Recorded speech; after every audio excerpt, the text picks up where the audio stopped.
Existe uma presença, um silêncio, uma quietude que é aqui por si só. Não há nenhum outro, nenhum criador dessa quietude. É simplesmente aqui em você, com você. É a fragrância do seu próprio eu. Não há nada a fazer sobre isso. É naturalmente presente. Essa fragrância de paz está espaçosa e é a fragrância do seu próprio ser. Por quantos conflitos internos passamos por nossa vida? Quantas questões se apresentam o tempo todo na nossa mente, no nosso dia a dia?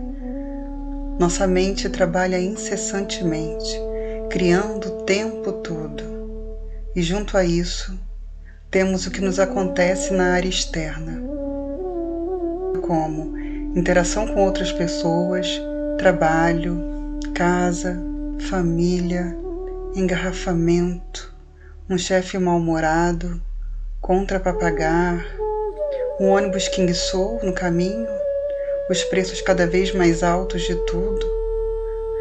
Ai, tantos conflitos que, se não tivermos um direcionamento, a famosa luz no fim do túnel, para encontrar um sentido para viver nesse caos todo, teremos um surto.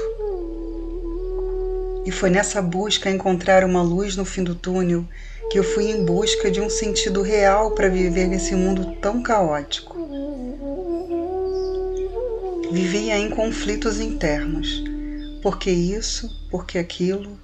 Comparações, questionamentos, até que um dia me fiz a célebre pergunta: por que estamos aqui? Tem algum sentido isso tudo? Vivemos apenas para comer, beber e dormir? Por que convivo com um fulano? Por que passo por isso? Por que não consigo aquilo? Quando somos jovens, nos entregamos totalmente aos impulsos. Vivemos tudo, fazemos tudo sem conhecer consequências, sem se importar com o amanhã. Conforme o tempo vai passando, vamos percebendo, para os mais atentos, que, peraí, fazer isso não é legal, aquilo ali não valeu a pena, mas mesmo assim, ainda damos abertura para fazer o que não devia. Falar, pensar, agir.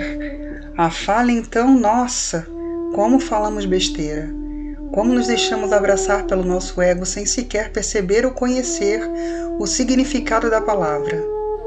Mas quando a maturidade bate na nossa porta, aí as coisas mudam de figura. Entramos em uma onda de tentar entender o porquê disso tudo, mas não por questionamentos por pura curiosidade, mas por encontrar um significado plausível para viver num mundo tão pesado, tão contraditório. Uns com tanto, outros sem nada, assassinatos, roubos, desamor, brigas por raças, guerra por terras, fome, doença, desequilíbrio, tantas variedades de vícios. O suicídio está tão comum que é desesperador ele ter sido rotulado como comum. Segundo fontes do Wikipedia, 32 pessoas tiram suas próprias vidas só no Brasil. No mundo inteiro, a cada 40 segundos, uma pessoa tira sua vida. Nesses tantos conflitos, me deparei com algumas religiões. Segui apenas uma, por 12 anos. Depois resolvi me afastar. Havia perguntas que eu não encontrava as respostas. Mas o que eu pude observar é que eu precisava ir em busca de algo que respondesse os meus questionamentos, me fizesse refletir na busca de algo mais universalista e não direcionado. A religião, ou seja qual for a sua crença, é importante sim. No primeiro momento da interação do ser com a divindade, somos seres que precisamos de disciplina, doutrina, direcionamento. Quando estamos soltos, sem conceito algum da divindade, somos como armas carregadas e sem mira. A instabilidade de pensamentos realmente é uma tortura. Pessoas sem foco e sem direção, sem convicções do verdadeiro sentido da vida, não conhecem seu verdadeiro eu. O ser sem direcionamento é prejudicial para si e para os que convivem. Precisamos de direção, de um propósito.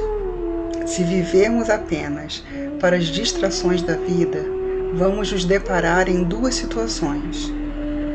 Viveremos tudo sem pensar no dia de amanhã, até que um fator impactante nos obrigue a repensar nossas vidas, ou não teremos nem tempo para o momento da reflexão da vida, pois o tempo passa e passa muito rápido. E a morte, que nunca sabemos quando virá, pode se apresentar a qualquer momento. E isso não é melodrama ou sensacionalismo, não. É o que é. Quem de nós pode dar certeza de que conseguiremos concluir o nosso dia? Ninguém. Porque não temos certeza alguma. A única certeza que temos nessa vida é que vamos morrer algum dia.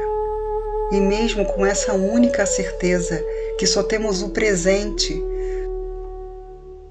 a grande maioria ignora esse fator. Não é viver em agonia e angustiado por saber que a morte virá. É dividir, equilibrar nosso dia com alimento para o corpo, para a mente e para o espírito.